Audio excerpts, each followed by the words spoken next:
इसमें हमने देखा था सबसे पहले सैडल पॉइंट, तो कोई भी सैडल पॉइंट एग्जिस्ट नहीं हो रहा था, means minimax is not equal to maximin, maximin is not equal to minimax, और कोई सैडल पॉइंट नहीं था। उसके बाद डोमिनेंस रूल अप्लाई करेंगे। डोमिनेंस रूल में अगर मैं फर्स्ट और सेकंड कॉलम को कंपेयर करता हूँ, 3 is greater than -2 but -1 is not greater than 4, तो फर्स्ट और सेकंड का कोई कंपैरिजन नहीं। फर्स्ट एंड थर्ड को कंपेयर करते हैं। 3 is less than 4, -1 is less than 2, 2 is less than 6, so elements of column third is greater than equal to elements of column first। Column first के सभी element से column third के corresponding element ज़्यादा हैं। सो column wise अगर हम बात करते हैं तो कॉलम वाइज मैक्सिमम एलिमेंट वाला कॉलम डोमिनेट हो जाता है। तो यहाँ पर कॉलम 3 डोमिनेट हो जाएगा, और जब कॉलम 3 डोमिनेट हो जाएगा तो हमारी मैट्रिक्स ये बचेगी।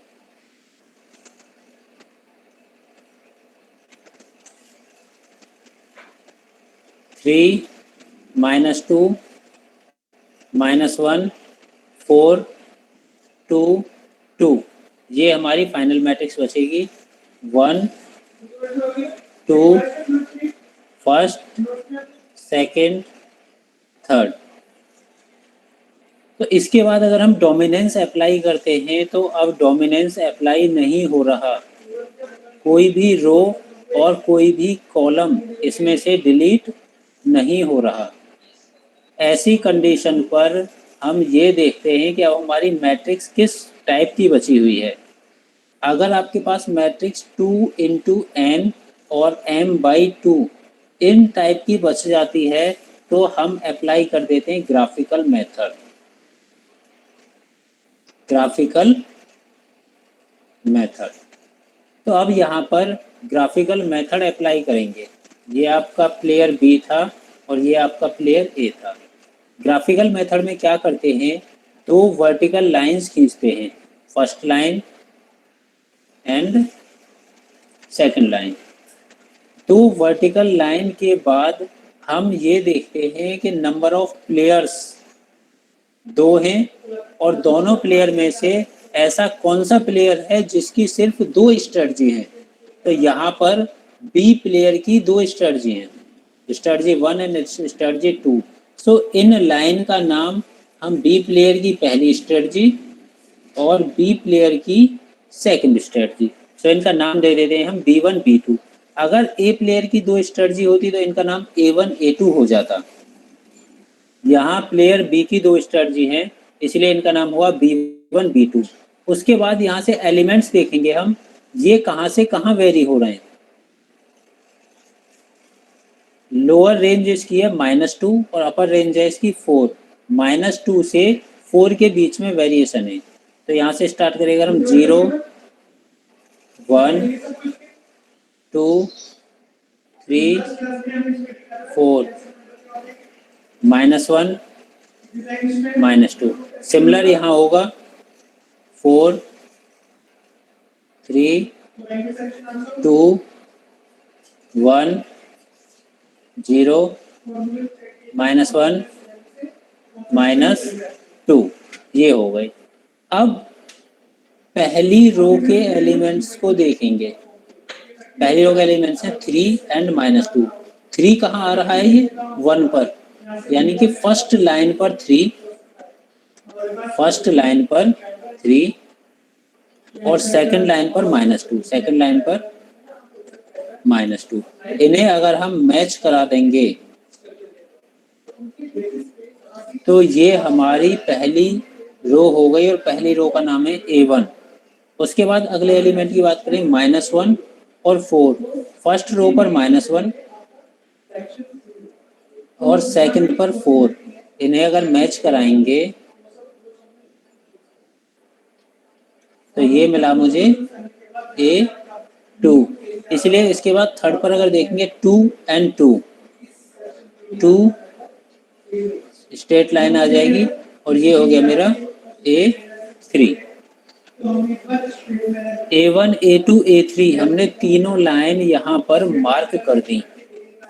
अब तीनों लाइन मार्क करने के बाद हम मैट्रिक्स का टाइप देखेंगे कि मैट्रिक्स किस टाइप का है। यहाँ देखने से ये पता चला है कि नंबर ऑफ रो 3 है और नंबर ऑफ कॉलम 2 है, तो ये 3/2 का है। 3/2 को नॉर्मली हम जो लिखेंगे वो लिखेंगे m/2 मैट्रिक्स, और m/2 मैट्रिक्स में हम जो क्राइटेरिया यूज करते हैं वो करते हैं mini max criteria. Means maximum region में जो हमारा मिनिमम पॉइंट होगा वो हमारा फाइनल पॉइंट होगा। तो यहाँ पर हम देखेंगे मैक्सिमम रीजन, ये है हमारा मैक्सिमम रीजन, टॉप रीजन ऊपर वाला, ये मिलेगा मैक्सिमम रीजन। अब इस मैक्सिमम रीजन में 1 पॉइंट, 2 पॉइंट, 3 पॉइंट, 4 पॉइंट, यहाँ 4 पॉइंट मिले हैं, पॉइंट 1 2 3 4। और इसमें कौन सा देखना है हमें? सबसे मिनिमम पॉइंट, जो सबसे बॉटम की तरफ होगा, डाउन की तरफ होगा, उस पॉइंट को देखना है। अगर मैं यहाँ देखूँ ये पॉइंट मुझे लगभग बराबर से डिस्टेंस पर दिख रहे हैं, बट अगर ग्राफ पर हम इसे एग्जैक्टली बनाएंगे तो क्लियरली हो जाएगा। सपोज मुझे देखने से कुछ ये पॉइंट ऐसे लग रहा है नीचे है सबसे, तो मैं इस पॉइंट को अपना फाइनल पॉइंट मानता हूँ, तो ये पॉइंट हो गया मेरा मिनी मैक्स पॉइंट। इस पॉइंट पर जो लाइंस जा रही है मेरी है A2 और A3, दो लाइन यहाँ से पास हो रही हैं, line A2 and line A3। अब इन A2 और A3 की हेल्प से एक मैट्रिक्स बनेगी मेरे पास, जो मैट्रिक्स 2/2 की मैट्रिक्स होगी। एक 2/2 की यहाँ पर मैट्रिक्स बनेगी। ये था मेरा B1 और D2, और इधर जो लाइन आई है दोनों A2 and A3, A2 and A3। अब A2 A3 2 3 ये दोनों B1 B2, तो ये फाइनल मैट्रिक्स आ गई मेरे पास 4 की, -1 4 2 2। इस फाइनल मैट्रिक्स में हम अब अर्थमेटिक मेथड लगाएंगे। जब मैट्रिक्स हमारी 2/2 की हो जाती है तो उस केस में अर्थमेटिक मेथड यूज करते हैं। इन दोनों का डिफरेंस 1 -1 और 4, -1 और 4 के बीच में जो डिफरेंस होगा वो हो गया 5, और 5 को लिखेंगे हम सेकंड रो में।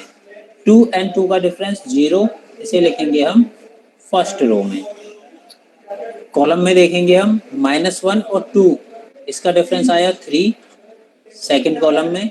4 एंड 2, इसका डिफरेंस आया मेरा 2, जो कि लिख दिया मैंने फर्स्ट कॉलम में।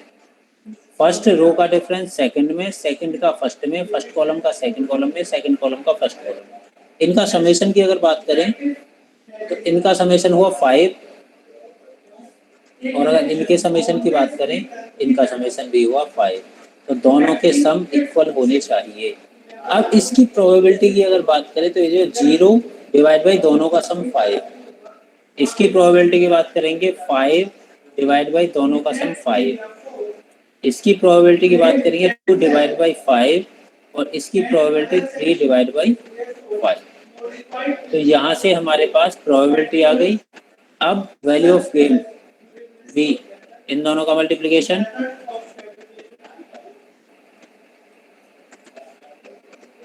टू इंटू -1 माइनस इन दोनों का मल्टीप्लिकेशन, 4 इंटू 2 डिवाइडेड बाई इन दोनों का सम, 2 प्लस -1 माइनस इन दोनों का सम, 4 प्लस 2। तो ये हो गया आपका -2 -8 डिवाइड बाई 1 -5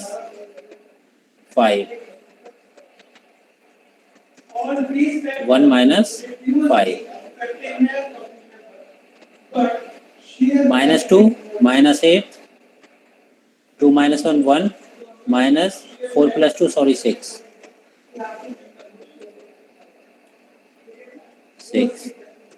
इन दोनों का total summation -10 upon -5 so final value of game is 2। यहाँ से वैल्यू ऑफ गेम 2 आ गई। सो हमारी स्ट्रेटजी प्रोबेबिलिटी ये आ गई और वैल्यू ऑफ गेम यहाँ से आ गई। अब अलग अलग प्लेयर की बात करें। प्लेयर ए का फर्स्ट है नहीं, 0, सेकंड की प्रोबेबिलिटी भी 0 और थर्ड की प्रोबेबिलिटी 1। प्लेयर बी फर्स्ट की प्रोबेबिलिटी 2/5, सेकंड की प्रोबेबिलिटी 3/5, थर्ड हमारा एग्जिस्ट ही नहीं कर रहा। यहाँ से देखा मैंने, फर्स्ट और सेकंड है, इनकी प्रोबेबिलिटी 2/5 3/5, थर्ड आपका पहले ही डोमिनेट हो गया था, वो 0 हो गया। A1 एग्जिस्ट नहीं कर रहा, उसकी 0 हो गई। A2 की प्रोबेबिलिटी 0 है और A3 की प्रोबेबिलिटी 1 है। इनका सम भी 1 और इनका सम भी 1। तो यहाँ से probability and value of game calculate हो गया। अब ग्राफिकल मेथड से सॉल्व करने के बाद आप ये चेक कर सकते हो कि जो मेरा आंसर आया है क्या वो आंसर सही है या गलत है। उसे देखने के लिए इस फाइनल पॉइंट को देखो। इस फाइनल पॉइंट की ग्राफ पर जो वैल्यू होती है वही हमारी वैल्यू ऑफ गेम होती है। तो इस फाइनल पॉइंट की जो ग्राफ पर वैल्यू है 2 है और वैल्यू ऑफ गेम भी 2 है, तो यहाँ से आइडेंटिफाई हो गया कि ये आंसर हमारा करेक्ट है। अगर ये पॉइंट सपोज यहाँ कहीं आता तो वैल्यू ऑफ गेम यहाँ से पता चल जाती 0 और 1 के बीच में होगी कहीं। अगर हमारा ये पॉइंट यहाँ होता तो यहाँ से वैल्यू ऑफ गेम पता चल जाती -2 और -1 के बीच में कहीं होगी। मीन्स जो फाइनल पॉइंट आता है, चाहे वो मिनीमैक्स पॉइंट हो चाहे वो मैक्सिमिन पॉइंट हो, उस पॉइंट की जो ग्राफ पर वैल्यू होती है वही हमारी वैल्यू ऑफ गेम होती है। तो ये ग्राफिकल मेथड हो गया सेकंड टाइप का। इससे पहले जो न्यूमेरिकल हमने किया था वो न्यूमेरिकल था 2/n और ये जो न्यूमेरिकल है ये न्यूमेरिकल है हमारा m/n।